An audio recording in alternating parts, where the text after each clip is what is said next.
Good afternoon, everyone. I'm Shauna Gandy. I'm the library director at the Oregon Historical Society, and I'd like to welcome you to the Columbia Center for the Arts in Hood River for this program, Passing It On, the Yasui family and Japanese Americans in Hood River. Thank you all for being here. I see people from far away and close by, and it's really a pleasure to be here today. I especially would like to thank the Yasui family and today's speakers, Maija and Barbara Yasui and Linda Tamura. And last but not least, Homer Yasui, who is really the instigator and our inspiration. It's an honor to be with you today to learn of this history, which OHS is privileged to have a part in preserving and sharing. Before we begin, I'd like to take a moment to recognize that we are on the traditional homelands of the Dog River Wasco, who along with the neighboring tribes of the Nez Perce, Yakima, Celilo Wyam, and many others from the surrounding region have enduring traditional connections to the Columbia River. It is not enough, however, to acknowledge this land and its native peoples. We must also learn about and acknowledge the history of white supremacy and displacement that has happened here over 200 years. This is important work that OHS is committed to doing. We encourage you to look to Oregon's 9 federally recognized indigenous sovereign nations for the issues concerning them and the actions they are taking. Be informed and speak up. The mission of the Oregon Historical Society is to preserve our state's history and make it accessible to everyone in ways that advance knowledge and inspire curiosity about all the people, places, and events that have shaped Oregon. To that end, we present today's program, which is part of a larger project that you'll be hearing about next. I'd like to thank, first of all, our funders. Our grant sponsor is the State Library of Oregon, which receives funds from the Federal Institute for Museum and Library Services and issues those as grants under the LSTA program. We are the very grateful recipients of a major grant from the State Library and so appreciate their support in so many ways. I'd also like to acknowledge our wonderful partners, the History Museum of Hood River County, who've been so helpful in getting us set up with this program and this wonderful venue, and also our partners at the Japanese American Museum of Oregon, who have helped us in so many ways. And now I'd like to introduce my colleague, Dana Miller, who is the Deputy Library Director for Collections at OHS, and who is the project director. Dana.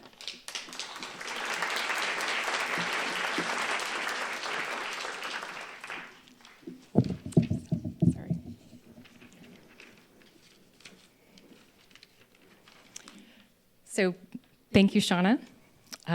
It takes many hands to preserve, interpret, and share this history. So I'd like to begin with a quick thank you to everyone who helped make this program happen. Of course, our funders and our partners, museums that Shauna just went over. The Yasui family, and especially Homer, whose foresight and historical acumen over 30 years ago made this possible in the first place. And finally, to everyone here in the audience who's come to spend a couple hours of their afternoon, when it's lovely weather outside, with us. It is important to be here today in Hood River, where this history actually took place.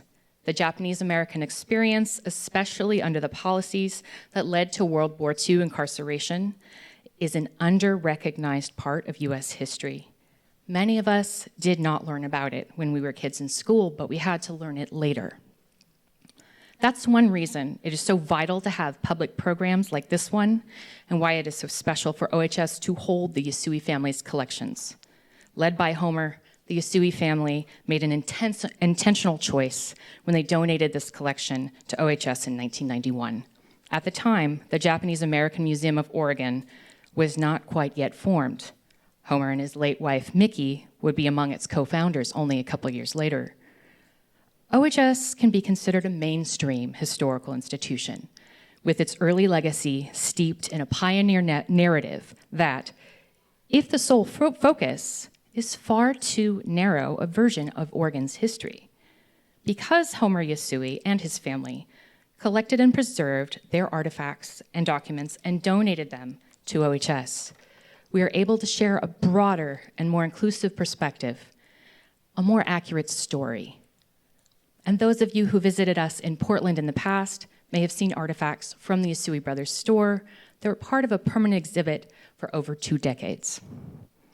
The legacy of Oregon and the broader United States includes the legacy of Japanese Americans like the Yasuis, and it is significant that OHS is one of many organizations, many hands, advocating for including it in the overall narrative. I'm now going to tell you a little bit about the collection that's behind this project and the work that we do. The 2 highlighted bullets there explain why we needed grant funds and special help in the first place. At over 200 cartons in size, this is a very large collection. And endemic in the records also is a significant language barrier. OHS had tried prior to this project to process the collection soon after its acquisition, but we found that to be infeasible because even though we had volunteers fluent in Japanese, it was hard to identify the records, to decipher the script. It's a very different script, so it's quite hard to read. So in addition to our normal archival processing, we needed to include a translation element in the grant project. Oops.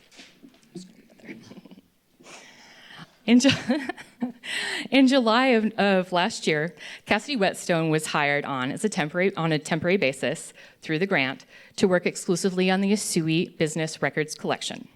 She performed preliminary processing, rehousing, arrangement, and description, that is what we do, on the collection. She reviewed the contents of every single folder in the collection, and it's a lot of folders. Performed basic preservation, such as removing rusty staples, flattening some of the larger items, drafted collection description, wrote a preliminary folder inventory, and also worked very closely in coordination with our translators. She left the grant in mid-February to pursue a permanent position, which is what we want for our grant-funded employees anyway. And above, you can see Cassidy in the middle there on her last week of work. She's really excited because those are empty boxes. And that means she's finally rehoused the entire collection into archival containers. I have a box kind of showing what it looks like when they're finally done and what a researcher would come to in the library.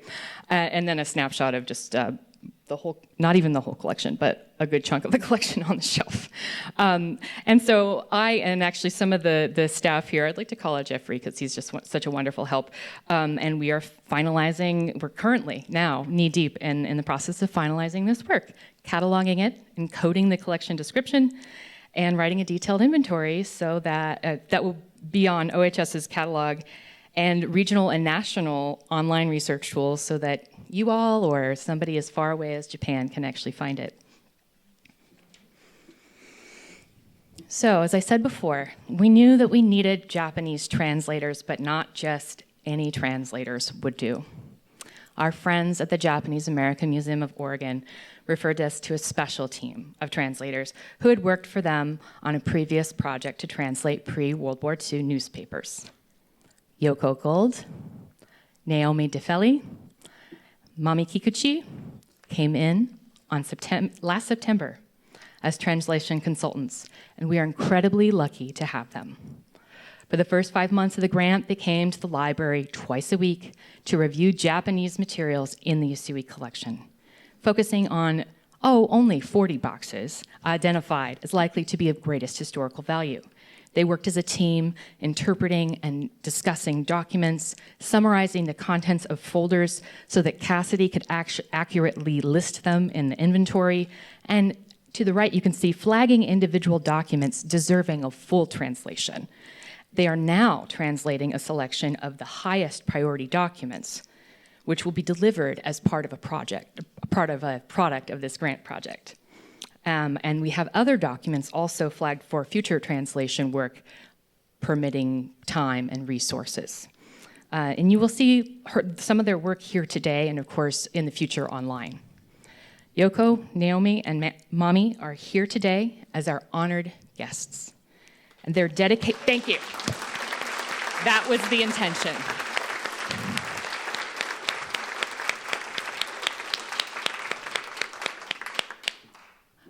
It's just been amazing to me how much their work has touched so many people who are actually here today. They've done a lot of different translations for a lot of different people, and it's so important because we can't always know what's there without their work. Basically, without them, we wouldn't really know, and it is truly a special skill that's hard to find. We wouldn't know what's in the collection. We would not be able to communicate that to our researchers. So I appreciate the intelligent people in the audience who clapped ahead of time. Very nice. Okay. All right, lastly, this is the icing on the cake. And my colleagues in the library's digital collections department are here today, so I'm probably going to say this completely wrong. But they have been working with our translators to develop something truly unique, and I think cutting edge, in terms of digital access to foreign language materials. Okay, so on the screen there is, it's a little bit hard to see, but I'll show you a little bit more in a second. We have an original Japanese letter from the collection, and using sort of the tools on there, you can actually page through it. Okay, so this is an English translation that our translators have written, and this is a typical digital collections page for anything we might have. Okay, this is Japanese translation with English, the usual interface. And this is the kicker for me. My colleagues are developing a user interface where both the content, the translation, and all the descriptions and tags are in Japanese, so it's searchable in Japanese, which I just thought was so cool. Yoko's network actually expands to volunteers all the way in Sapporo, Japan. And they're helping us with some pieces now. And they'll actually be able to search and find documents from the Yasui collection on our website in Japanese. So, awesome. And they're going to be in the lobby if you want to ask them questions afterwards. They're right out there. Lastly, as far as this is a closer look at some of the translations that our researchers will be able to find on OHS digital collections, pending the end of this grant project. I was asked, don't tell them it's ready yet, it's still in development, so soon. And again, without this team of translators, but also my colleagues, this all remains hidden, so uncovering things is just what we're here to do. Another wonderful part of this project that was unanticipated, but just a lovely moment for me.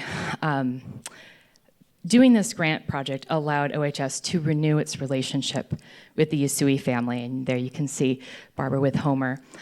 They donated another part of their records to OHS, the Yasui family papers, late last year, which we are actually going to be able to arrange and describe and catalog, just like the other collection, using the same grant funds, and just very excited to be able to do so. The family papers are yet another really rich treasure for researchers. Thankfully not as large, only 30 cartons, and not quite as much of the Japanese. But we do hope to do more translation work on that collection as well, because there are some personal and family letters and diaries in there that are just amazing, amazing. Okay. Finally, it's my pleasure to introduce today's panelists. Linda Tamura, Professor Emeritus at Willamette University, is a third-generation Japanese American, raised on an orchard here in Hood River. She's the author of 2 books.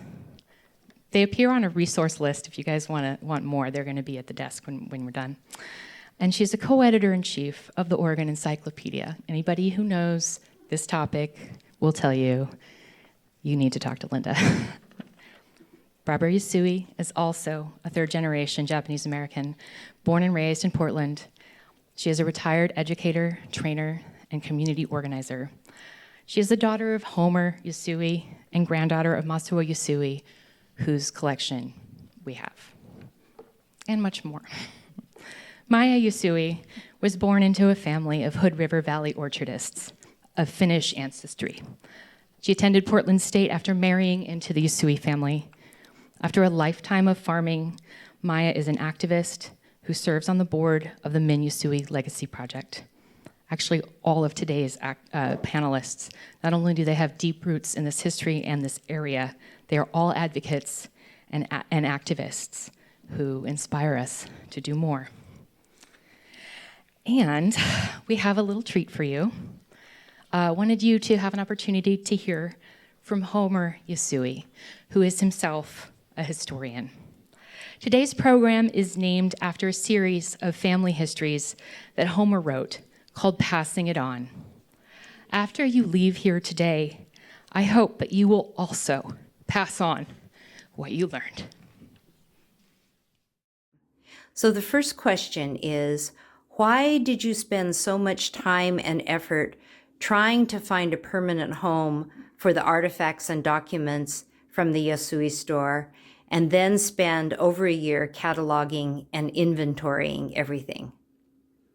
Well, when first Yuka and I looked at this stuff in the dusty old barn in 1990, it didn't take me but just a few seconds to realize that, hey, this is a vast collection of very historical documents, because not only did they have artifacts from the store, but papers and ledgers and documents and photographs of the store, but it also had correspondence, in business correspondence in English, but also in Japanese, which of course neither Yuka and I can read.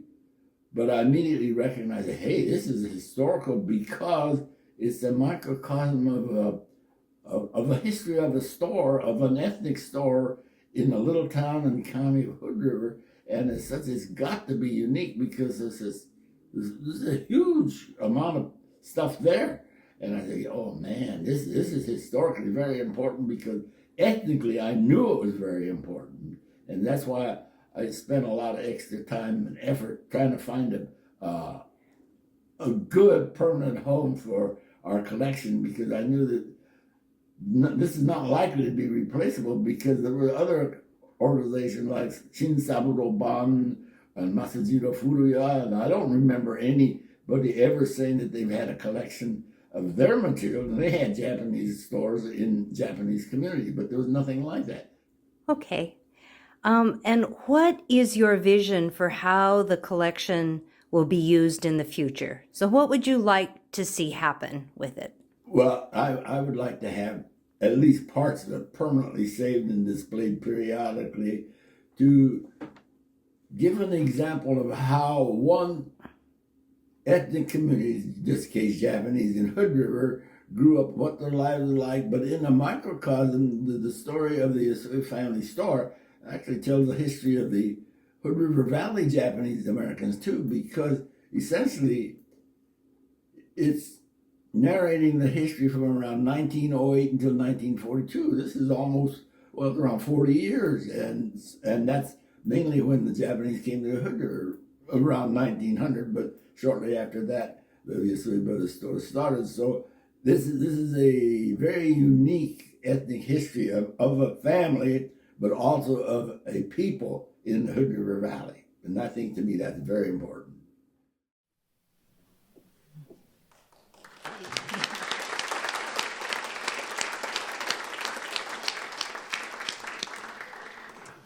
Thank you so much. We're here because of Homer Yasui and the Yasui family, who had the foresight not only to preserve the documents from the family, but also to donate them to Oregon Historical Society, so that not only the family, but all of us could have access to this rich history. And by the way, I was told that I could tell you he's 98 years old. Amazing. I want to be like that. I'd like you to imagine that you discovered a treasure trove. That's what we have here.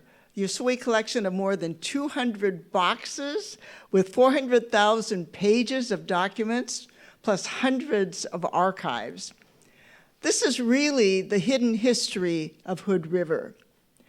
Untold stories that many of us didn't hear from our own families. And this is the unveiling, we hope, of a model that not only Japanese Americans can use to examine our history, but also every family, that the questions that we ask and the processes that we use today, you might be able to replicate that in examining your own histories. To begin, we'd like to share some terminology with you. If you were to count in Japanese, 1, 2, 3 would be ichi ni san. So the first generation of Japanese, the Ichisei, were born in Japan, immigrated to this country, and settled here. They were the Issei, and that would be Masuo Yasui's generation. 2, ni, would be Nisei, children of the Issei, born in this country, American citizens, and that would be Homer's generation. And san, 3, sansei. Barb and I are sansei. Children of the Nisei. Most of us were born after World War II, and some of us had really no idea what had gone on and what our families had endured. Finally, Nikkei would be all those of Japanese descent who were not in Japan. So from Ichi ni san, we have Issei, Issei, Nisei, Issei, Sansei, Sansei, and Nikkei. Nikkei. Hey, great work, and you'll hear those words again. We'll be addressing 3 periods of history. The first is immigration and settlement. And we're going to turn the lights up because we hope that you saw 3 posters outside. And one of them, we're going to move ahead, showed an image of Shizuyo Miyake and a letter that she wrote to Renichi Fujimoto. And we'd love to hear from you. What did you notice about that letter or about that poster? Let's hear from a few of you. And Dana has a microphone. What do you think? What did you notice?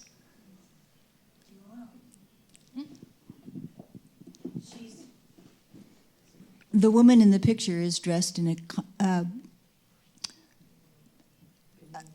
in a kimono, which is something that you don't see a lot of in Japan anymore.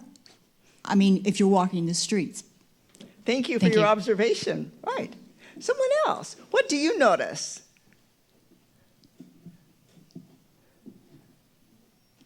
Any of our educators, perhaps? We need you to speak into the mic. It's for the recording. I noticed that the photo looks very worn, which makes me believe it's an old photograph that has been preserved from a long time ago. Thank you. That's a very accurate observation. So you've shared a couple things you've noticed. What do you want to know? Or what do you wonder looking at the photo and the letter?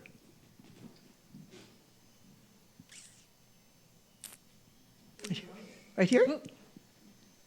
We have. Got somebody right in front of you? All right.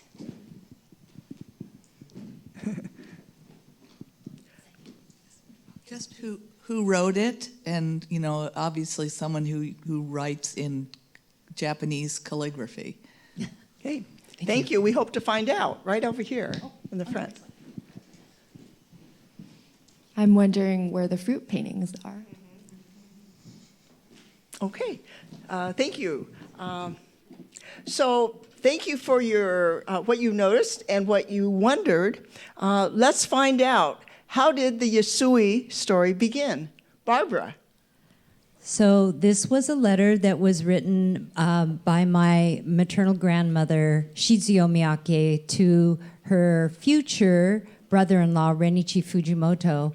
And I don't know actually what happened to the fruit paintings, but at the time, Shizuo was working as a teacher on an island in the Japan scene called Awaji Island, and it talks about how she came in and she was tired from a day of teaching, and she sees this letter from the U.S. on her desk, and she opens it up, and out spill these beautiful paintings of fruit. So Shizuo was my maternal grandmother. Renichi was Masuo, my grandfather's older brother. And he's the one who sent Shizuo the fruit paintings. And he had actually arrived in the U.S. in 1899. And he was Masuo's blood brother, the second son in the family. And he actually was what's called a yoshi, or adopted son. In other words, he was adopted by a childless family and took on their last name in order to continue the name of that family, the Fujimotos. And so even though they had different last names, they were blood brothers. And so Renichi came in 1899. Masuo came to the U.S. In 1903 when he was 16 years old. And Masuo was a prolific writer. And he kept many, many diaries throughout his life. And here you see on the left the cover of the diary that he began around the time that he had decided to come to the U.S. And that diary is actually out in the display case. I don't know if you saw it. It's kind of small, but it's there. And you see the highlighted script there. It says, on May 12th, Meiji 36, 1903, I plan to go to the United States of America. And so he did, in fact, come to the U.S. in 1903. He worked for about a year on the railroad, which is where Renichi and another brother were working. But Masuo was 16 years old, and he was kind of scrawny. He was maybe only 5'3". Railroad work was really hard. So he decided he had enough of that after a year, and he moved to Portland, where he got a job as a houseboy. And he also went to school to learn English.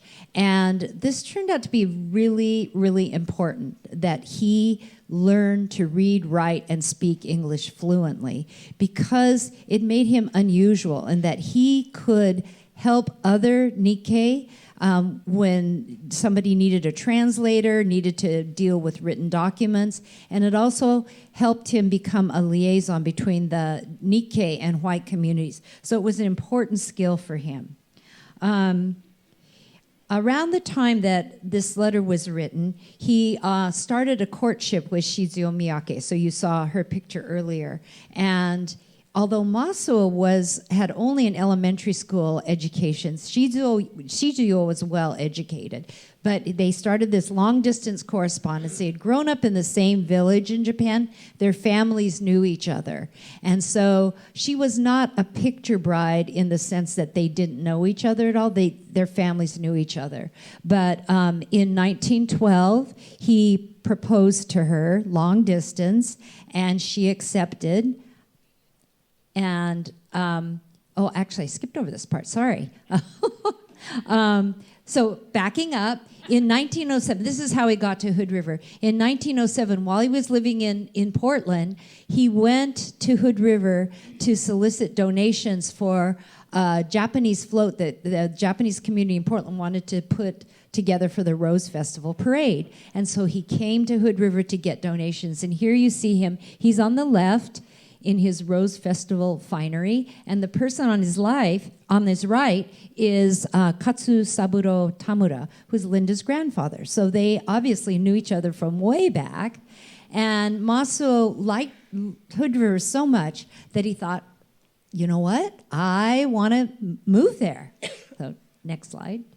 And so he wrote to his brother, Renichi, and who was then still on the railroad, and said, hey, you know what, I've decided I want to stay in the U.S. And how about if we go to Hood River and we start a store together? So that's what they did. And then he proposed to Shizuo. She accepted, And she packed up all of her belongings into this bamboo suitcase, which you saw out in the lobby. It's called a kori.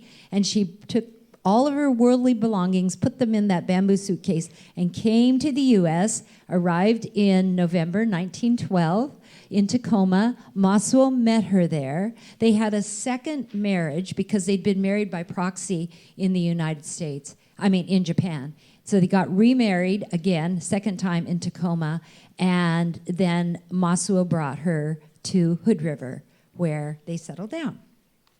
So what was the attraction of Hood River, Maija? Well, Hood River was made out to be a real, very special place by a group of advertising folks under the heading of the Commercial Club. And this is the front cover of the Commercial Club magazine that Ruth Guppy had given to me years ago. But the descriptions within the Commercial Club magazine were totally extravagant. Hood River was a Garden of Eden, a nirvana. Its mountains were the highest. Its rivers were the deepest. There were more fish than any place in the world. But most importantly, the soil was extremely fertile, and it was already becoming well known as a place to raise apples. There had been many awards to fruit grown in the Hood River Valley at World's Fair and at fairs within the United States.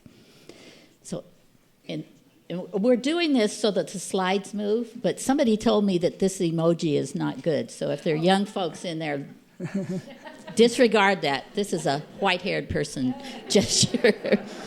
So the Issei came as laborers, and this is a picture from Suma Bullock when we did the Issei exhibit of folks working on the railroad. On the right, you see a picture of the D mill, and on my husband's mother's side, the Kageyama family lived in D, and she was a cook in the Japanese camp. So the laborers lived in the camp at D. There was also an Italian labor camp. If you look at this old map, which was part of Ruth Guppy's collection, but also part of the Yasui collection, you can see the valley and the outlying areas of Oak Grove, D, Parkdale, Mount Hood, and Pine Grove. Odell is near the center, but the Finnish settled the same time in Oak Grove as the Japanese, right around the turn, about 1905. And so they were neighbors and fellow farmers. The Japanese were only offered the land initially on the rocky hillsides, which were far less fertile and far more difficult to clear that land. So they were really pushed into the outlying areas as laborers for wealthy farmers who came from the East Coast but didn't actually work their farms. They needed laborers to do that. This is a picture of Grandpa Kageyama standing on a stump land that was sometimes offered in payment for the work of clearing another farmer's land. This was up in D. It was a tremendous amount of effort to clear the land. And at the same time, the laborers were already working days, long days, for the farmers and receiving some sort of stipend for it. They may have been in the packing houses, they may have been irrigating or harvesting the fruit, but then in their off hours, they would be clearing the stump land. This photo is from the Yasui collection, and at the center part, you see the gentleman with glasses who's third from the left. That's Masuo. Shizuo is just immediately to his left. And then the children are, the one on the lap of the gentleman in the back, we aren't sure who that one is. But on Actually, Dad said it was Michi. So Michi on Shijo's lap. Barbara, you can name them? Yeah, he told me. So, I had to ask him, right? So Shijo's holding Michi, and Michi's daughter Allison is in the audience today. And then we have the kids that are standing by the tree, the little girl with the boy, arm, that is daughter Yuki, who actually died shortly afterwards. She only lived 3 years. And the boy with his arm around is Chop, and then Kei and Min. And the other kids, my dad was not sure who they were. So Masuo's family was unique in that they lived in Hood River, whereas most of the Issei laborers lived in the outlying areas. So Barb can share more about. And so how did the Yasui Brothers Store become central to the Nikkei community? So, as I was saying, Masuo and Renichi, and actually for a very brief time, another brother was involved in the business, but they opened the first Hood River Yasui Brothers Store in Hood River in 1908. Unfortunately, we don't have any pictures of the exterior of this building, but here you see an ad that was in the Hood River Glacier that announces the opening of this Japanese store in town at 256 Cascade Avenue, which is very, very close to where we are right now. The building is not there. The picture on the right is the interior of either the first or the second store. I'm guessing the second store. It was obviously taken when Masuo and Renichi were quite young. So interior of the store. And then the second store then opened sometime around 1911 at 194th 3rd Street. And as you can see from the picture, they sold all kinds of Japanese goods, and they also had a Japanese employment agency in the store. And so Renichi lived in the back of the store, but the growing Yasui family, so Masu and Shizuo, eventually had 9 children, and all but one of them were born in the house right next door. So at first in Hood River in the early 1900s, there were actually 2 Japanese stores in Hood River. One was the Yasui Brothers Store that we just showed you. The other one was this store that was run by the Niguma brothers. And then sometime around 1913, the Yasui brothers, Masuo and Renichi, bought out the Niguma brothers and took over that building, which made then the second store became the branch store, and this was their main store at First and Oak. And if you go to the corner of First and Oak now, there is what is called the new Yasui building there, and it houses the Salilo restaurant. So that is the actual site of where the third Yasui Brothers store was. And so they... the takeover, they took over the business, and if you look at the next slide, you'll see that there was this period of time where the stationery, the one on the right, you see it says M. Niguma, and then it's kind of got a stamp that said Yasui Brothers Company. So they were obviously in transition at this point, but here you see some of the stationery invoices from the store.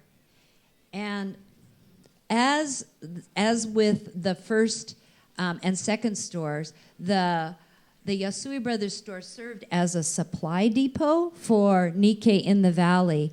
But right from the beginning, Masuo was running all kinds of side businesses out of the store. And so the sign you see on the left is advertising that they sell steamship tickets to Japan. So Japanese families who wanted to return to Japan for a visit would buy their steamship tickets from the Yasui brothers. Masuo also started a Japanese Savings Association. He was a life insurance agent. The employment agency part you see on the right, there's a letter from a hotel owner in the Dalles who's looking for a Japanese couple to work in his hotel. So he had all of these side businesses that he ran out of the store. In addition, because he was bilingual, he could read, write, and speak English fluently, he took on all kinds of other responsibilities that were unofficial and completely unpaid. So you see that he helped with translation of documents. There are so much correspondence between the Japanese consulate and Masuo where they're asking him for help with translation of things or conveying information to people. You see that in the middle of this slide, the Yasui Brothers Company, he took it upon himself to keep track of all the Nisei births in the valley and report them to the Bureau of Statistics, or wherever you reported those things. And in many cases, he was asked to name the Nisei. So the name you see highlighted there, Miki Kageyama, became his daughter-in-law. But the Kageyama family, who Maija is related to, so her mother-in-law was named by my grandfather. And then on the left, you see this letter. Will you please inform the Upper Valley Japanese to provide adequate shelter and food for their animals? Please see that every Japanese takes decent care of their horses and cows. American farmer. So he was also asked to be the intermediary or to mediate what were perceived to be problems. And this, of course, it was not anything he was paid to do, but people knew he spoke English and Japanese, and so could he please go and take care of all of this other kinds of business. And so my dad often says, growing up, we never saw my dad. He was always driving around the valley, helping other people, taking care of other people's problems. So he spent a lot of time doing that.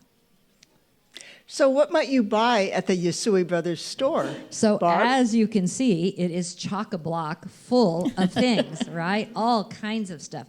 And you also see Renichi, who my dad and his siblings always referred to as Chan, which was short for Oji-chan, a term of endearment.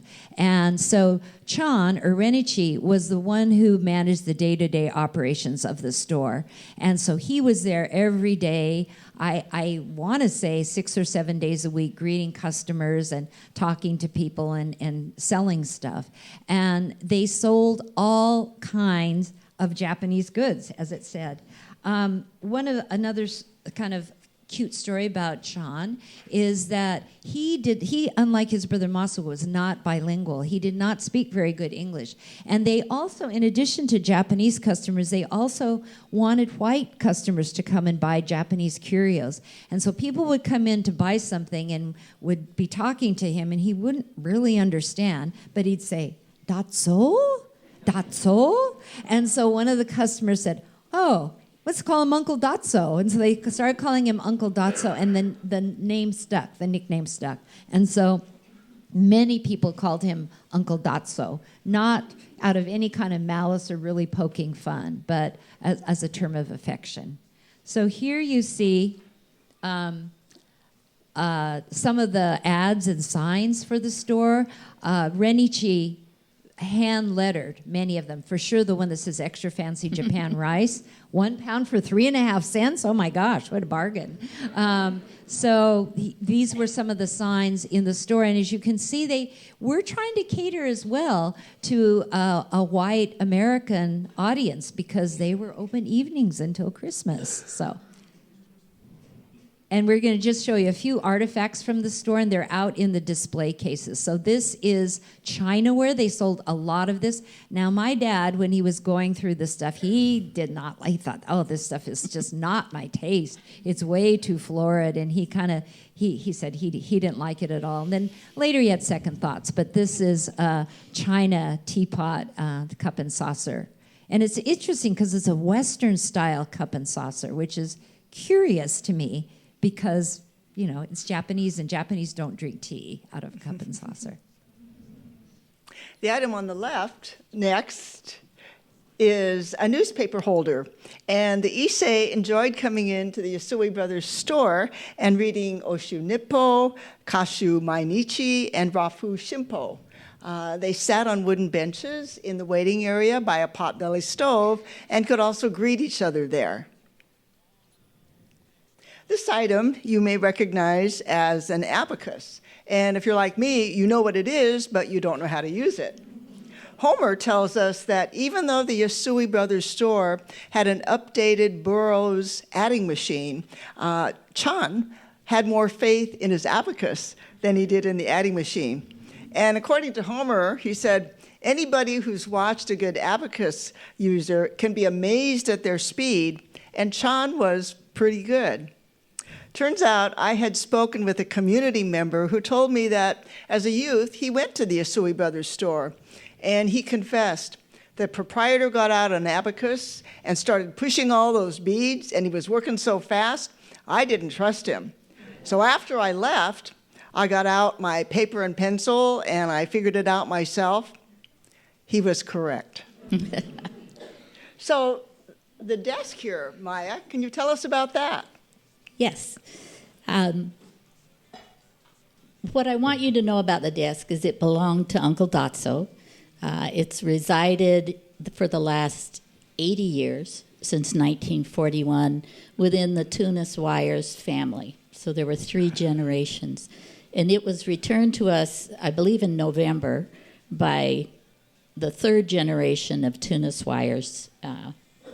His son played football with my son, and Tunis called and said, I think we have an artifact here that you might like to have back. And he discovered that because when he was taking it apart, he found underneath, I think the second drawer on the left, was a Yasui Store document.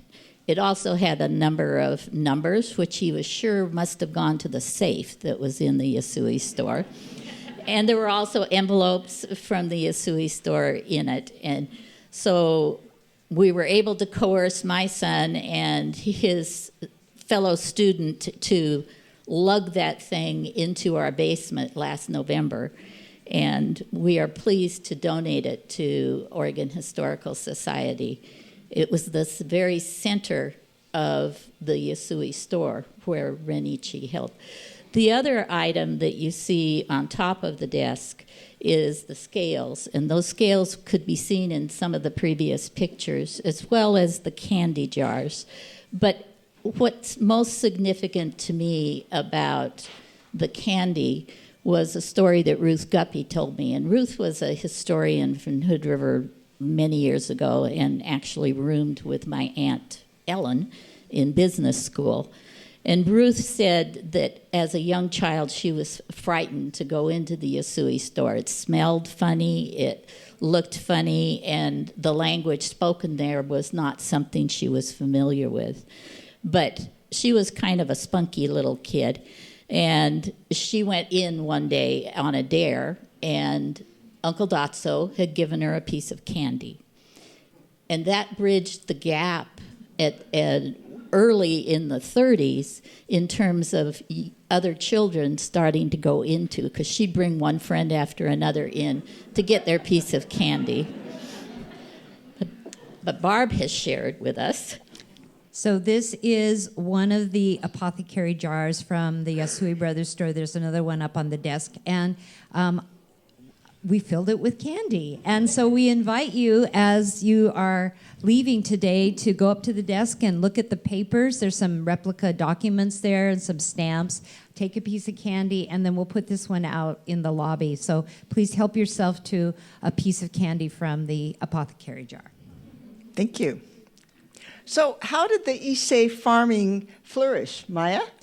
Yes, and so this was a picture of Tomoami candy way back, which was fascinating in that you could eat the wrapper and the candy within. And there are a few pieces in the magic jar. Okay, thank you. But many of the Issei came to the valley with apples were king. And when they started, those of you who aren't familiar with farming, it takes between 5 to 7 years to really get production out of an apple tree. So you plant a little stick in the ground. What the Japanese farmers did was to interplant all those trees, and as you can see in the picture, the trees have strawberry plants running between them. So the strawberries provided a cash crop. And strawberries hadn't really been grown in Hood River Valley before the Japanese began to clear their land, plant the fruit trees, and they dominated the strawberry market. This is a postcard, and as I talked about the commercial club and exaggeration, there were a number of these postcards in the barn, and they showed the gigantic size of the Hood River strawberries. But what was really amazing was early on, you'll see that the Japanese farmers really controlled that strawberry market, and it was significant. This is a list in one of the documents of the number of packed strawberry boxes. So they also looked at planting asparagus between the trees. And you can still find up in the hills of Oak Grove, around the Kawachi farm, wild asparagus growing. This is a photo of Masuo with the asparagus boxes. And what's interesting to me with this particular artifact, if you notice document the April 1939 date, which is only 2 years prior to Pearl Harbor, this is the newly forming AGA group and the board of directors. And the list of board of directors has my relatives, the Yakus, the Analas, Nunamakers in some respect, the Detmans and the Downings, and Masuo Yasui. And you'll note that Masuo Yasui received the most number of votes for the board of directors for the newly forming Apple Growers Association. So there are a number of fruit growing associations in the valley, and they were very competitive. But as you move forward and you look deeper into the information and the artifacts, here you see that the AGA board is completely white, except for Masuo. To his left is my uncle Eno Yaku, Mr. French. There are a number of business folks, but the actual documentation will tell you that AGA wanted Masuo to be on the board of directors because he could deliver the Japanese strawberry growers to their association, which was an economic move and helped make AGA one of the top agricultural associations. So what was the local response to Issei's success? Well, locals were concerned that Japanese were forming a colony, and they opposed further immigration of what they called Asiatics, and this was after the Chinese Exclusion Act of 1882. In 1919, Hood River locals formed the Anti-Asiatic Association, and their goal was America should be preserved for Americans. They vowed neither to sell nor lease land to Valley Japanese, and they also wanted to deny citizenship to the Nisei, who were American citizens, and they wanted to not deny them the chance to own or lease land. Now, the Issei grouped together and worked out strategies for responding, and Masuo became the spokesperson for the Issei farmers. The proposal was that Issei would deter immigration, they would limit their land purchases, and they would also work to upgrade their homes and gardens because they were putting all their efforts into their orchards and not in their homes. But that was to no avail. In the next, those were some articles about the Anti-Asiatic Association. And then in this letter from Masuo in 1921 to a friend, he bemoaned the economic slump that they were going through because that year, strawberries were only worth $2 a crate. The previous year, they were $5 a crate. He also admitted that the Japanese and the U.S. were in a helpless situation, he said. We have no choice but to endure humiliation for a while. And in fact, 2 years later, Oregon passed the anti-alien land law, and that followed in the footsteps of California and Washington. So what was life like in the Hood River Nikkei community? Barb? So despite the anti-Asian discrimination and rhetoric, the Japanese community in Hood River was flourishing. by the mid-1920s, many people had begun to own their own farmland and successfully market their fruits and vegetables to a wider audience. There were, besides the Yasui Brothers Store in town, there were a couple of restaurants, there was a bathhouse, and a tofu making shop. And so in 1926, the Nikkei community pooled their resources and built this Japanese community hall. You can see it's quite a large building on Sherman Street in Hood River.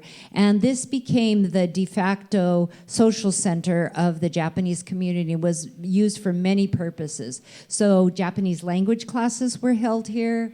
The Japanese Methodist Church held its services here. And it was used for things like school plays and community celebrations. The next slide, you'll see a photo of the interior of the hall, and you can see it's very large. It holds a lot of people. And what you see in this picture is my grandfather, Maso, on the right, receiving a scroll and a loving cup. And he was given this award on behalf of the Nikkei community in Hood River for all of his services to the community. And the photo on the right, you can see Sagoro Asai, and his daughter Tara is here today, and we're going to talk a little bit about Sagoro in a little bit. So Maso's very good friend, Sagoro Asai. In the middle, you see Maso, and on the right, you see Linda's. Wait, did I get that wrong? I think I got it. Oh, Sorry. okay. Anyway, and the other is Katsusaburo Tamura, Linda's grandfather. But things were about to change. So the next phase would be World War II. And let's bring the lights up again. And Dana will be out because we'd like to share with you the next image, which was a poster that you saw out in the lobby. And we'd like to know, when you saw this poster, what did you notice? A few brief comments from you. What did you notice about that? Thank you. Right away, I noticed this is a Yasui Brothers poster, and that it's reminding me of some of the advertisements we saw earlier about Hood River as a idyllic paradise. So I'm noticing that first off when I look at the poster. Thank you. How about somebody else? Way over here. Here or there? Right over there.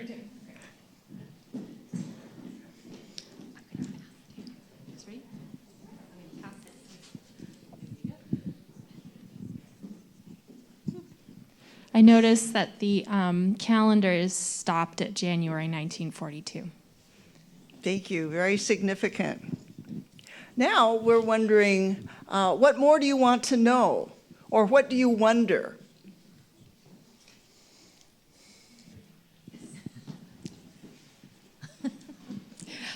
This is my first time doing this.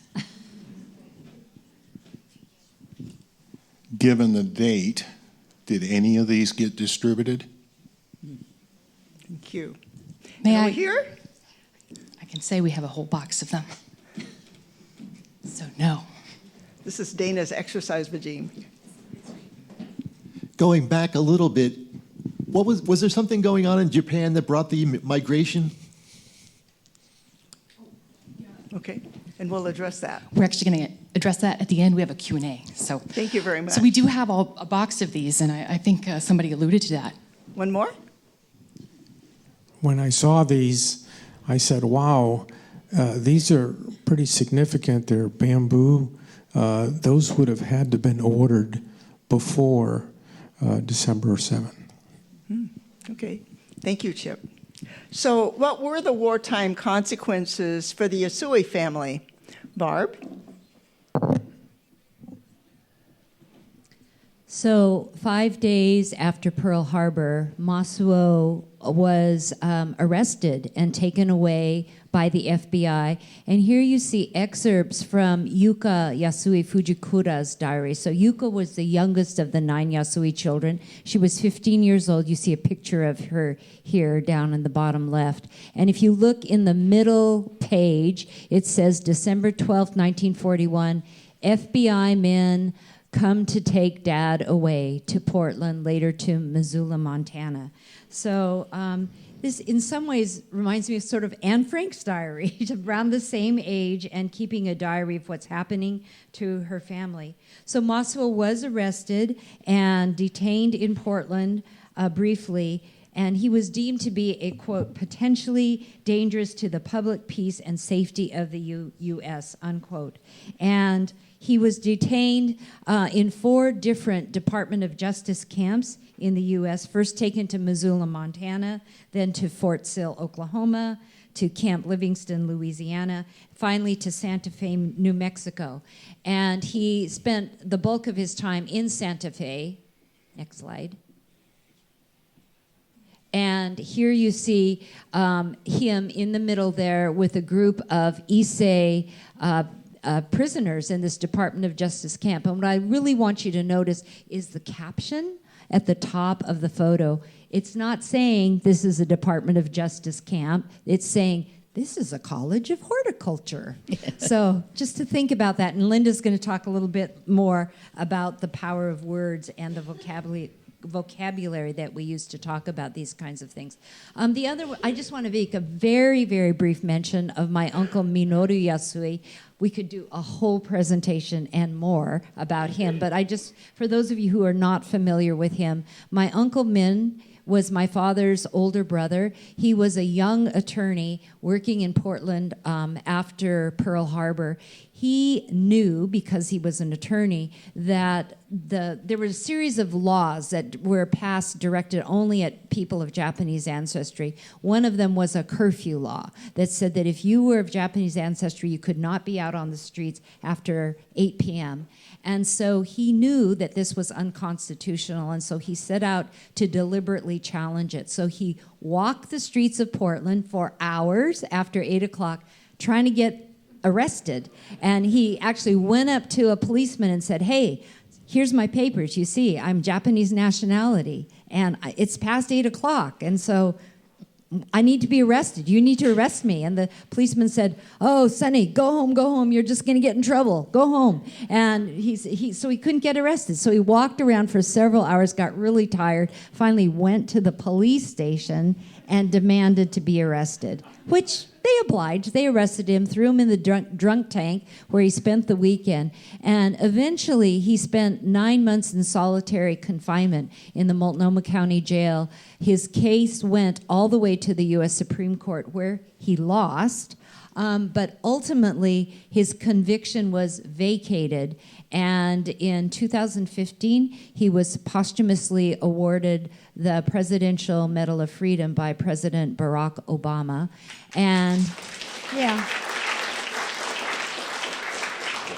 Thank you. And he's so far the only Oregonian who has received the Presidential Medal of Freedom.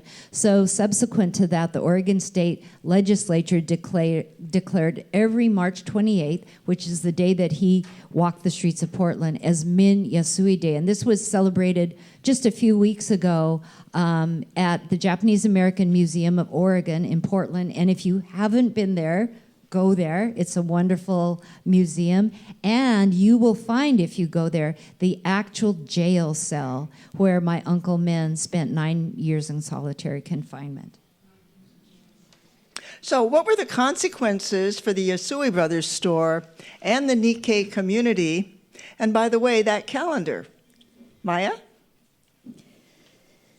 Well, this is one of the documents that announces the closing of the Yasui store. And an armed guard was placed on that 4th store.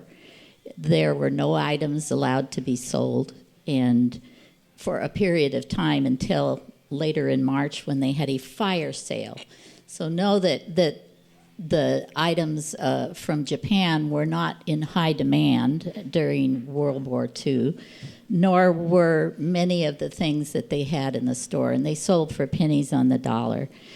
There was some preparation that was provided by different organizations, and this says, we know that you are going to be removed, and these are some of the things you should do. You should look at maybe taking summer clothing with you, pots and pans perhaps.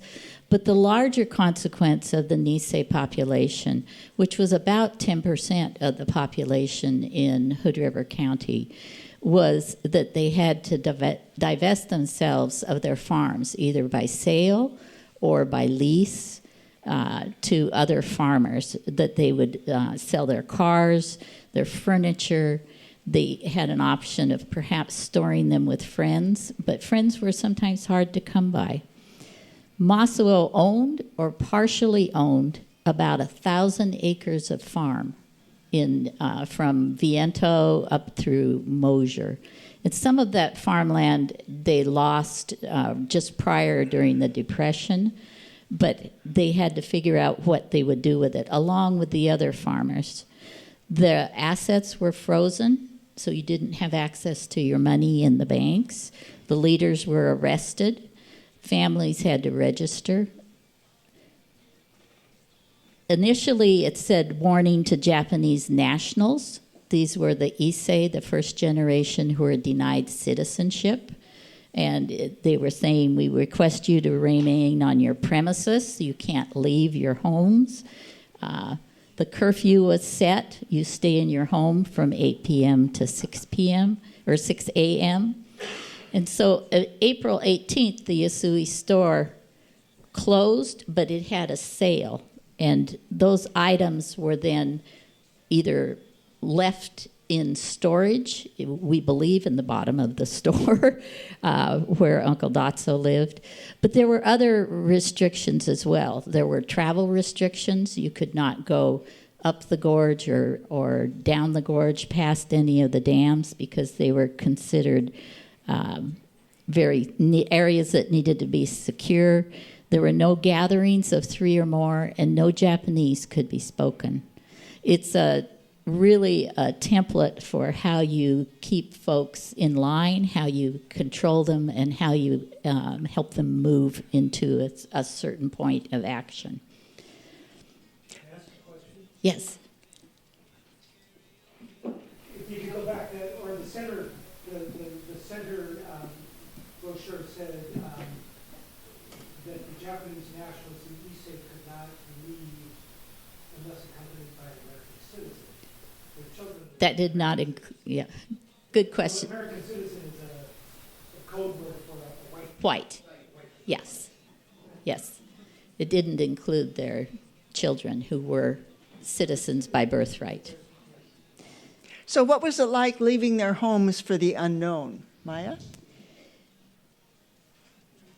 So this particular photo is from the railroad tracks down by the depot, just a quarter of a block from here. The things that I'd really like you to note on these are the juxtaposition between the news paper column and the photo.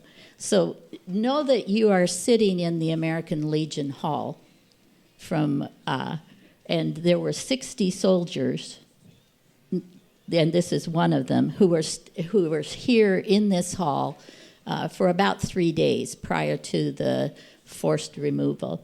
But if you look and it says 10% of the population is lost, and all Japanese leave for duration of the war.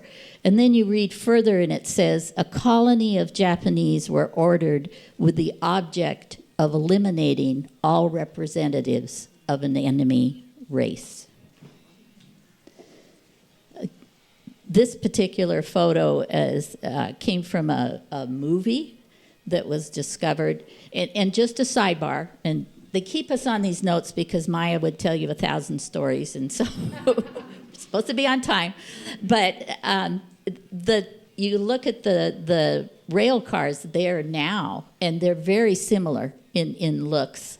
And this particular evacuation, the film, they were filming a wedding on across the street in the hotel, and they moved the camera at the end of a break, and they caught footage, I think it's about 17 seconds of the moving picture, which came into our having access to it about 7 years ago. So, I mean, things keep turning up.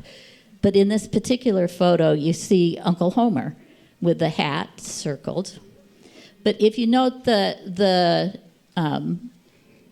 title, a headline, it says, "Orderly Evacuation of Japanese Completed." But within the text, it says, "The general attitude of willing cooperation." And then it says, "When families returned in mass in their best clothes, newly bought for the trip, there was evident atmosphere of a holiday spirit." So just remember that there were 60 soldiers here camped at the Legion Hall to make sure that it was an orderly removal. This particular photo, in working with Uncle Homer, brought several different perspectives. But the title says, "Compassion is featured in evacuation." And then as you go into the article, many white Americans bid friends goodbye. It's definitely to the credit of this community that a number of families who were to be evacuated arrived at the depot in cars driven by their white neighbors. So truth be told, the cars were sold to the neighbors, pennies on the dollar, and the neighbor who purchased it brought the family to the train. So the cars that you see there were not from friendly folks waving goodbye, although there was a few. So my dad says, nobody came to see us off. The only person who came to see me off was my friend Fish Foster. And I said, well, Fish Foster, that's a kind of funny name. He said, we went fishing together. Actually, I think his real name was Gerald Foster. But he said, Fish Foster was the only person who came to say goodbye to me. And my dad was a senior in high school at the time. He actually had the removal happened in May, and he was supposed to graduate in June. So he was not able to graduate with his class, but had to leave for an assembly center. So this was a photo that turned up in the OSU extension file out on the corner of Hood River outskirts, and it was taken by some students who were doing a 4-H project. We have yet to identify the 3 people in this photo, but if you look at the tags that are on their belongings, the happy family, as described, that are leaving. But there was also, you will learn more about the letters from my auntie, but this was one that said, "We practiced for months carrying a suitcase up the road to our house. Every week, Dad would put more things in the case so I could carry more things." The calendars that you saw out there, when we found them in the barn, first Homer tried to pass them off on all the family, and I think every one of us, 90-some, have one hanging in our home. But they were not a hot-selling item, either when the store was closed and nothing was allowed to be sold, or at the fire sale when they had a deep discount. No one was trying to utilize those calendars and didn't want them hanging on the wall. Thank you. You may wonder about the terms that we use, and that has changed. The government used euphemisms to talk about the process during World War II, and many of our families have continued to use those terms. In 2012, the Japanese American Citizens League adopted the power of words, and these are some examples of words that we use now. Rather than evacuation, which is typically a term used when there's a movement of people after a natural disaster, we now talk about forced removal because there were no charges against those who were moved. Rather than internment, which is a term used for enemy aliens, we now use the term incarceration because the Issei and Nisei were imprisoned as if they were guilty. And third, rather than relocation center or internment camp, we now talk about concentration camps or American concentration camps. As someone said, they were placed there not because of crimes they committed, but simply because of who they were. No charges, no hearings, and no trials. So what was it like to be incarcerated? Barb? So the Yasui family was part of more than 120,000 Nikkei who were incarcerated in 10 concentration camps throughout the United States. Here you see a map. So the shaded area in Western Washington, Oregon, and all of California was the area that if you were a person of Japanese ancestry living in any of those areas, you were subject to forced removal and put into a temporary detention center and then to an American concentration camp. The American concentration camps are those black triangles. So the Yasuis who were incarcerated, so Shizuo, remember Masuo had already been taken away, was in a Department of Justice camp. So Shizuo, Renichi and his wife Matsuo, Chop, who was my dad's oldest brother, and his wife Mickey, who was 8.5 months pregnant, and my dad Homer and his younger sister Yuka were all sent to Tule Lake, which is right at the Oregon-California border there, you see, and they were sent there. And my cousin Joni was actually, this is a picture of Tule Lake. So Tule Lake was located on a dry lake bed in a very desert-like part of Oregon, right at the Oregon-California border. So you can see what the landscape was like there. My cousin Joni was the first baby to be born in Tule Lake. She was born in July of 1942. And this picture is not very clear, but it was taken actually by a guard. So as Maija mentioned, people of Japanese ancestry were not allowed to have cameras. And so they couldn't take cameras to camp with them. And so a guard took this picture of Joni. Now there were, quote, official wartime photographers that the U.S. government hired to take pictures, one of whom was Dorothea Lange. You may have been familiar with her pictures of the Dust Bowl, of the Dust Bowl mothers, just this iconic photo. But she really focused on the people and sort of the suffering and the hardship that the incarceration took its toll on them. And so she was actually fired from her job because her pictures showed too much compassion, too much of the people. The other person who was hired was Ansel Adams, who you probably know is famous for his beautiful sweeping landscapes. And so he did these beautiful sweeping landscapes of the camp. And so the government thought those were okay. And so they kept him on, but they fired Dorothea Lange. And the photo on the right was an official wartime photograph, which is a preschool or kindergarten class at Tule Lake. And what I find so ironic about this is they're not playing with a dollhouse. I mean, most preschool kids would be playing with a dollhouse, but they're playing with a replica of a concentration camp. The Issei and Nisei who were in the camps, however, did their very best to make the best of a bad situation. And so they made beautiful works of art out of things that they found in camp. And here you see a tray. This belonged to Chan, and it has a sketch of Tule Lake with the barracks in the front and this mountain in the back. My dad says it's called Abalone Mountain because it looked like an abalone. So that was it's one of the Yasui collection artifacts. And then on the right, as I mentioned, Tule Lake was an old dry lake bed. And so there are old, very old fossilized shells on the lake bed. And so people would go out onto the lake bed and collect shells and then make these beautiful pins out of the shells.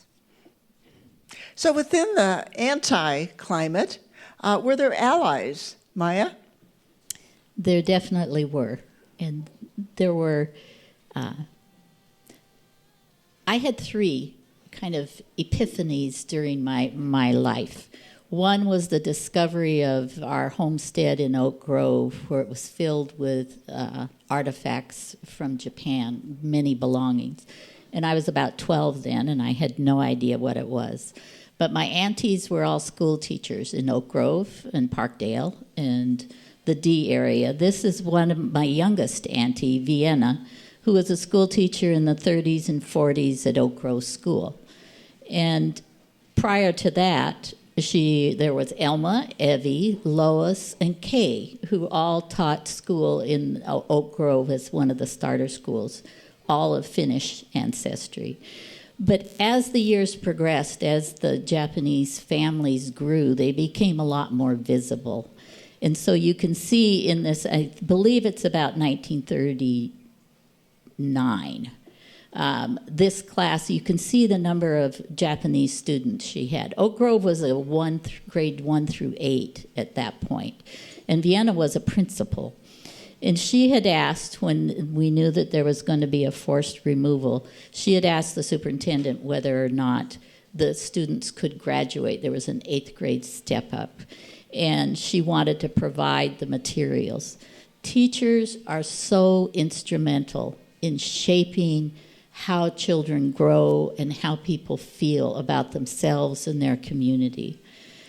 The superintendent said, nah, not going to do it. It's not politically in an environment during the war when we would want to show some kind of extra help given to these students if they should leave prior to the step up. So what Vienna did was ask all of her students from grades 1 through 8 to write to the students that were being forcefully removed from Hood River. And so there are a number of Finnish relatives in this picture. Ross Hukari is right in the very center. But the Tamiyasus, the Kawachis, the Imais, we have a number of names of families. But what I also noted was at one point, my aunt had collected all of her school pictures. And in the process, about 30 years later, as she was dying, she told me to look under her bed, and she was in Monmouth, and in was a box of letters. And they were the letters from her students to her, some letters from some of her students who were already in the service, and they were immensely poignant. This is one of the letters written by Mary. But these letters, her request was that they not be published unless the family said that they would like that they should be given to the families first. Many of them read the letters when someone has passed at a funeral service.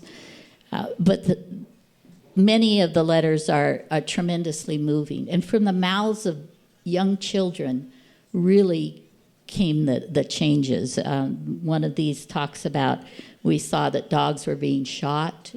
We read that in the newspaper, that dogs were being poisoned. Would you feed my dog?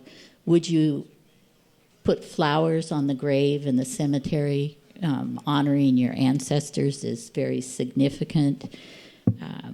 One of the hardest ones that we haven't included here was a letter from a young boy who was on the train, and as it left Hood River, the experience he had with the guard, which in many of the letters, they said the guards were friendly and gave him candy. His experience was very sad, and he apologized to his teacher, Miss Anala, and he said, "I'm sorry, I soiled myself when I got up, and the soldier had a gun and put it to my chest when he was going to go to the bathroom on the train." There were longtime advocates. Ernest Smith and Alice Smith on the right worked with Masuo hand in hand for years in terms of helping with legal matters, purchasing land, registering people. This particular letter came to us in 2 months ago when we were organizing a Kageyama family reunion. And in the footlocker of Bob Kageyama, who was in World War II and was one of the soldiers honored at the Nisei event, was this letter to his father, Yasuda Kageyama, and it was written by Hazel Smith, who was part of the Liberty and Justice League. And it was a group of folks who said, this is wrong. We will stand up by our neighbors. We will meet the train when the train comes in. We will buy food because food wasn't, many stores were not selling food. There were also, Avon Sutton took out an ad in the newspaper, and it's very detailed here, but he talks about democracy and what are we doing? Are we trying to make just a white Hood River? Mr. McIsaac had the McIsaac store in Parkdale, and he was willing to sell groceries to the families. Probably the most noted were Arlene Moore on the bottom and Sherman Burgoyne, who were both members of the Liberty and Justice League.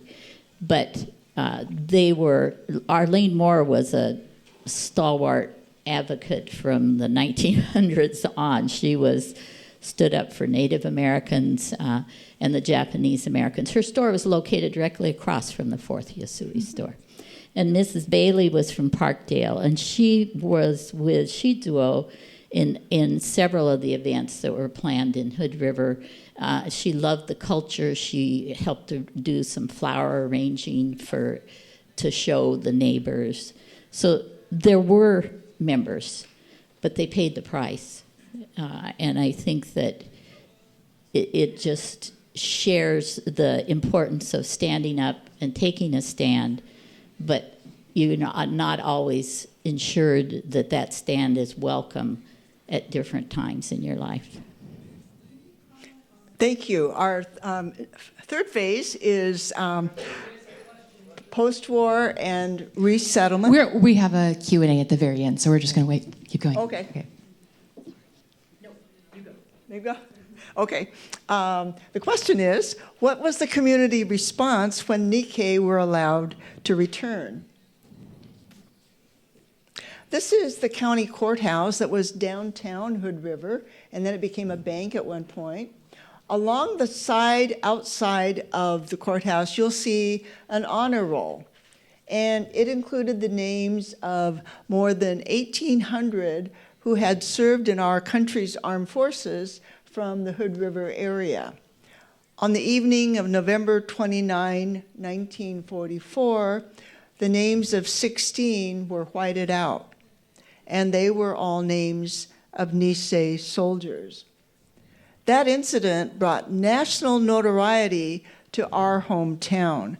News media from New York Times to Chicago Tribune, San Francisco Chronicle had editorials about this event. In one case, the title was "Dirty Work in Hood River." And more than 300 letters came from GIs across the ocean to the Hood River News, and only one of them was supportive of that act. There was a campaign in the community against the return of Nikkei. They were accused of squeezing out white farmers. On the right, you'll see an ad that was one of 6 almost full-page ads in the Hood River News and in the Hood River Sun. This has a term that I won't repeat, but many of the ads had names of citizens who had signed a pledge saying they did not want Issei and Nisei to return. And there were more than 1,800 names that were listed in those papers. By 1946, after the end of the war, only 40% of the Hood River Issei and Nisei returned to our community, and that compared to almost 70% for the state of Oregon. The financial losses by all Nikkei on the Pacific coast was deemed in 1983 as $3 billion. And if you looked at that cost today, it would be $9 billion.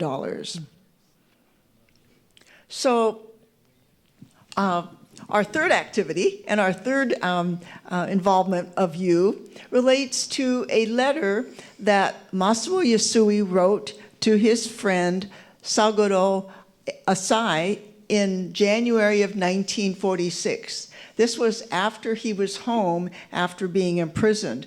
And we'd like to recognize the Asai family, and Tara, I know is, I think, over there, who donated this letter, which several weeks ago, to the Oregon Historical Society. We'd like to know from you, what do you notice about this letter if you had a chance to see it? And while you're thinking of those things, we will have a Q&A at the end as well. Okay, and it's possible that because of the detail, you might not have been able to see all the details. I'll just mention a couple quotes. He mentioned, "I am a big rebel. I dare not hold a grudge, and I feel sorry for lowly hearts." He also mentioned that although people's hearts may change, the mountains and rivers will never change. Let's move on. What was life for Masuo like after World War II? Barb? So, as I mentioned, Masuo spent the duration of the war in Department of Justice camps, and he was finally released in January of 1946. As you can see with this letter, he relocated temporarily to Denver, but ultimately he wanted to return to Oregon. However, he did not want to return to Hood River because of what he called, quote, the deep hurt and betrayal, unquote, that he felt that he had suffered at the hands of people who he had considered to be his friends and his neighbors. So he and Shizuo moved to Portland and became very active in the Japanese Methodist Church there. In 1952, an Immigration and Naturalization Act, next slide, please, was passed, and it allowed the Issei for the first time to become American citizens. So Masuo helped teach Americanization classes to the Issei, and here you see him standing at the back on the right by the blackboard, and you see that the Pledge of Allegiance is written on the blackboard, and so he helped his fellow Issei become citizens. And on the right you see this is Masuo in 1953 with his citizenship papers. And as well, a group of Issei in Hood River also received their naturalization. So the next slide has a picture of the Hood River citizenship ceremony also in 1952 or 53. You see Renichi on the left, and Linda's grandparents in the center there were among the Issei who were able to get their citizenship. So, next slide. Then, despite the fact that Masuo physically survived the war, but he was deeply traumatized by his experience, and eventually he slipped into a state of fear and paranoia and anxiety about what had happened to him during the war. And he became very, very fearful that once again the FBI was going to come and get him and take him away from his family and imprison him for no good reason. And it eventually got to the point where he literally could not live with that fear. He cloistered himself inside of his home. He made my grandmother pull the window shades on their house. He cowered in the hallway whenever someone would come to the door or the phone would ring. And eventually, he couldn't bear to live any longer, and he ended up taking his own life. So although he survived the war, he was definitely a victim of the incarceration. And the trauma that he experienced has been passed on through the generations. So I'm the little girl down in the front in the little plaid coat. He died when I was 5 years old. And I not only missed knowing my grandfather, who I think was probably remarkable person. But what had happened to him affected my father and his siblings, my mother, who we haven't talked about much, but she was also incarcerated. And that trauma has been passed down generation after generation and continues today into the fourth and fifth generations of Japanese Americans who did not live through the incarceration themselves, but have definitely suffered from its effects. And so here, this last picture you see is of my dad. Oh, no, excuse me. But my dad also, when he was going through the incarceration, he was 18 years old. He was a teenager. He actually said, I had a pretty good time.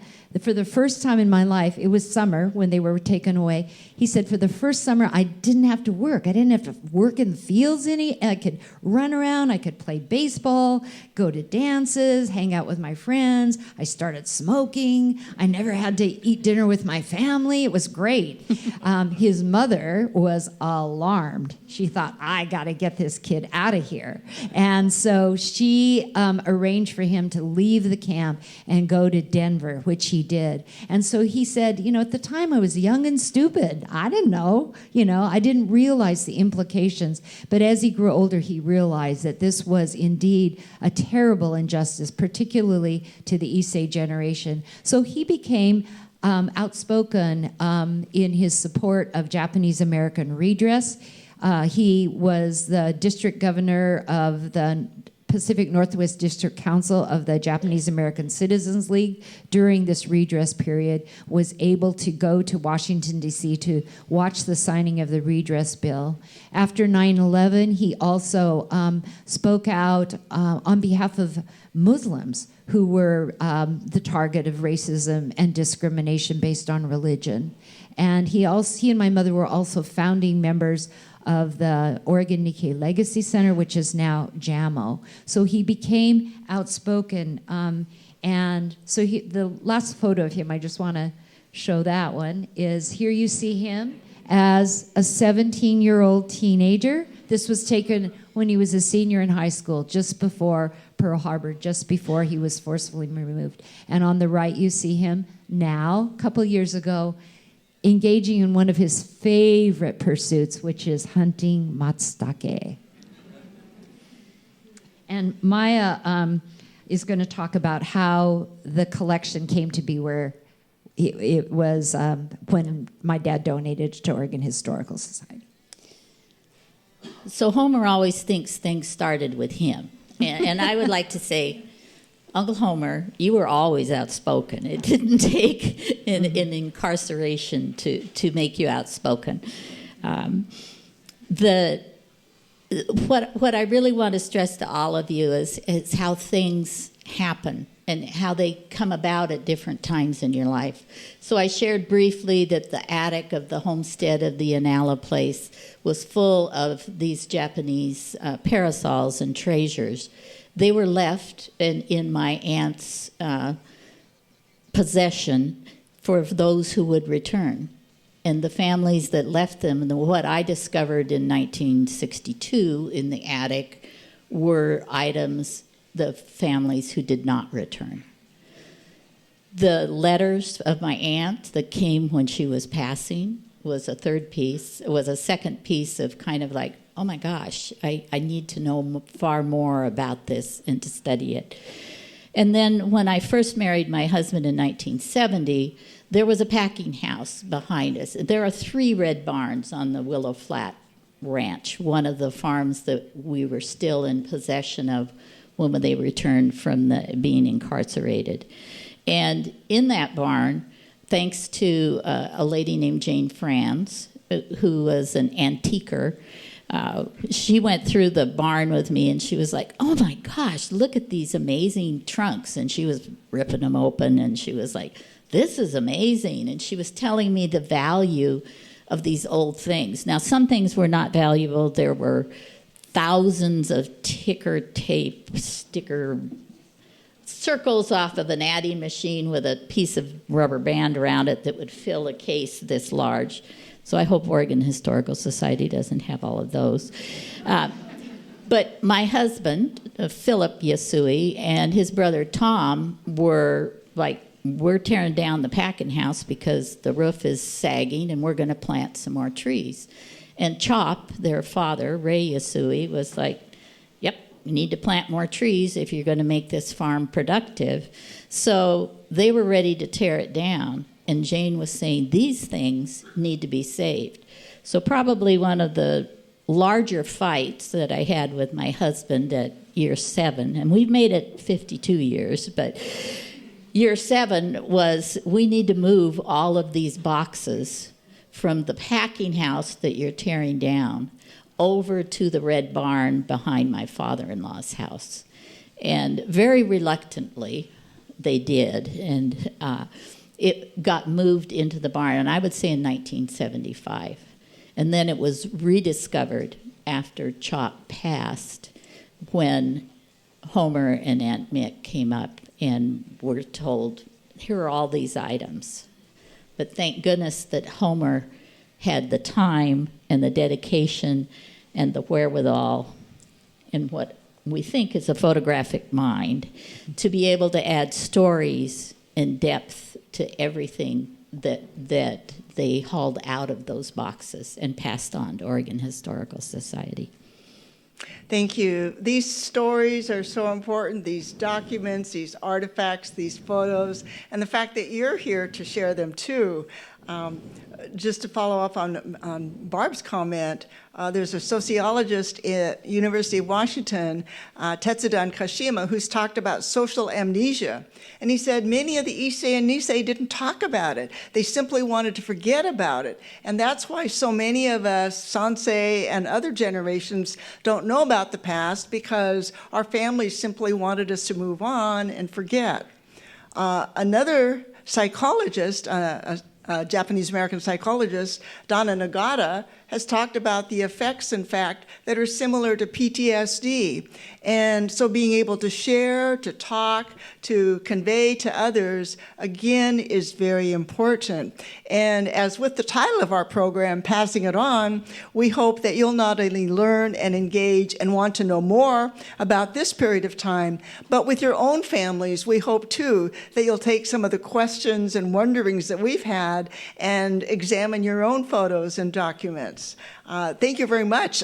We have time for 1 or 2 questions, and let's put the lights up. And if you have questions, we'd love to hear from you.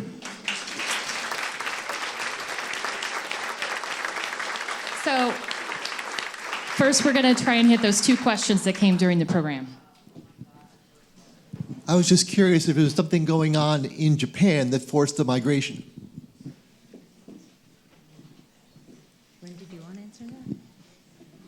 I mean, you know as well, economics, really. Very much so. Many of the Issei came from the southwest portion of Japan, where agriculture was important. There were famines, and also in Japan, the eldest son inherited the name and the property. So the younger son simply had to find another way to get along. After, I can't remember the date, when I think it was 1884, Japanese were finally able to emigrate from Japan, and that's when then they began to come to the United States. They called them birds of paradise because they didn't really expect they were going to stay here. Like my grandfather, they thought they would come to the United States for 3 to 5 years, they'd make a lot of money, and then they'd go back and they'd live prosperously in Japan. They never expected to stay here that long, but wages were low, incentive was high, and that's how the Issei began to stay longer. Thank you for that very important question. I think there was also a war between Japan and China, and there were a few of the Issei that we interviewed that said they came to avoid being drafted into that war. Right. Yeah. Do we have that Japanese war. Second question from the, there was a second question somewhere over here that I didn't, okay, well, I'm gonna go up there.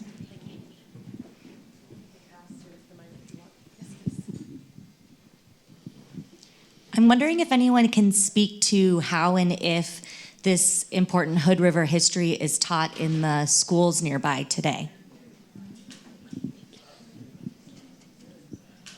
I think we have some Hood River educators here, I believe, over in the corner. I'll maybe just it mention looks that like Hood River the wonderful thing, OHS held a workshop for teachers this afternoon, and hopefully we can hear from some of them. Oh, I'm looking for a Hood River educator. Do we have a Hood River educator who can answer that question? Oh, okay. I guess basically, I think it's maybe not taught as much as we would like. Yes? Yeah, I work at a middle school here in Hood River, and I was going to say there's a woman named Janet Hamada who lives in Hood River who came and gave an amazing presentation to our students at the beginning of this year. And so I so appreciate the folks who live locally who are willing to share some of their family stories. Thank you. I can say about 25 years ago, I believe it was, two teachers at Hood River Valley High School, Hood River High School at that time, did have their students go out and interview Nisei, who had been incarcerated, and that was one way that they incorporated it. Jane Franz and Nancy Mahler, thank you, were the teachers, and their curriculum lasted for 5 or 6 years. One of the comments that Nancy told me was the kids came back and they had wonderful stories, but they always talked about the fancy refreshments that were served at their homes. So that was definitely incentive, but they had a very strong curriculum that integrated first-hand experiences of Issei and Nisei. And then Jean Harmon was the partner with Nancy Mahler, and what Tara was just reminding us of was when we were working towards the Min Yasui Presidential Medal of Freedom, Sarah Siegel was a fellow, and she worked on curriculum at the middle school level and taught a year with the students. My son Nico is a high school teacher, and he has written curriculum as well. All I can say is Linda had curriculum with the Issei exhibit. If the curriculum sits on a shelf somewhere, it doesn't do a whole lot of good. Mm-hmm. And you can't keep asking people to do presentations when we get old and forgetful. So I thought we'd actually just hear from one of our OHS educators, also former teacher, to tell us what that workshop was about today, because we have, I think it's 25 educators in the audience from across Oregon. Absolutely. So taking that idea of passing it on, we did an educator workshop before this panel discussion to really talk about using primary sources to teach Japanese American experiences in Oregon. So from that, we had 25 participants of elementary and middle school teachers. And the goal of that was really for us to be thinking about how can we make sure that we are teaching inclusive history in our classrooms and that we are passing on this knowledge and information. I want to say a special thank you to both Linda and Barbara for making sure to connect us with some really great, wonderful resources, and then also Alyssa Dingus from JAMO joined in too. Thank you. We do have a casual reception outside in the gallery. If you haven't seen some of the artifacts and the display that's in there, there's some food, refreshments, there's drinks out in the lobby. Do we have one more question? Okay, and then I've got some follow-up. All right. Okay. One more question. We're going to do one more question, and then you've got one more thing. I've got some announcements. And I think, we'll all get to get up on our feet then. So I'm wondering if any of the white families actually gave back the properties or orchards to the Japanese people when they came back. I've heard that happen here, but I don't. Great question. Yes, definitely. There were a number of farms that were leased, and there were a number of folks that were great custodians of those orchards. There were some that were not taken care of at all.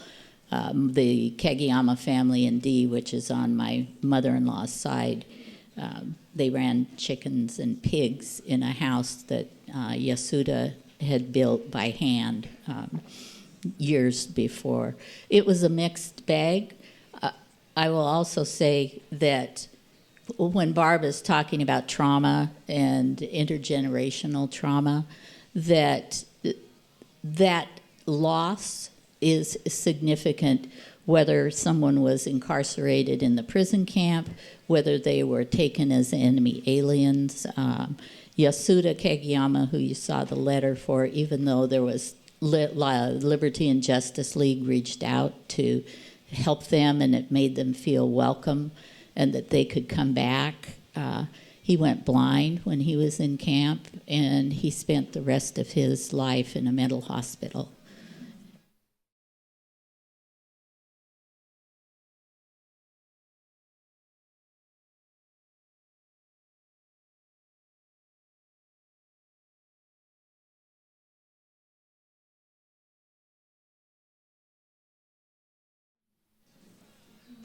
Thank you. We tended to hear about the families who were very supportive, the ones who remembered, who visited our families afterward. And so my family heard a lot about the McIsaac family in Parkdale, the Suttons.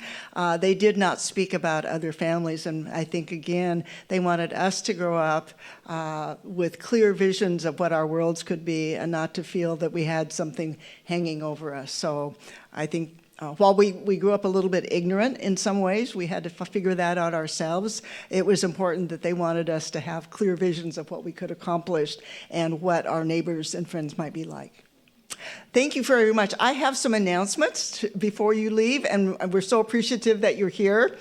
First of all, remember to get candy from the candy jars before you leave. And also, Dana has put together a resource list, so you can collect those, I think, as you leave. Remember the reception outside where you can talk with others and look at the exhibits again. We really need to give a big thank you. First of all, to all those at Oregon Historical Society who made this possible over years, getting the grants, working with the community. And I'm going to ask all those from Oregon Historical Society, will you please stand so we can recognize you?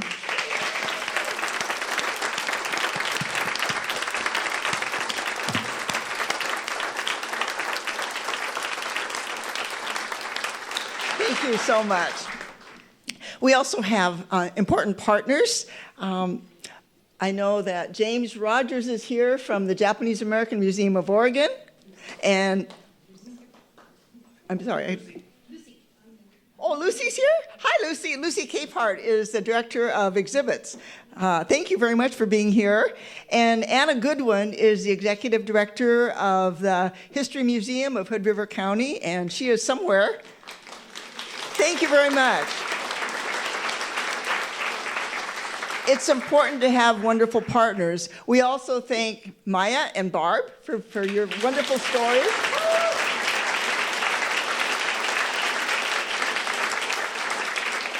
And we do have teachers who attended a workshop this afternoon. Would you stand? These are the ones who are going to help us to continue to learn. Oh, right here. Okay.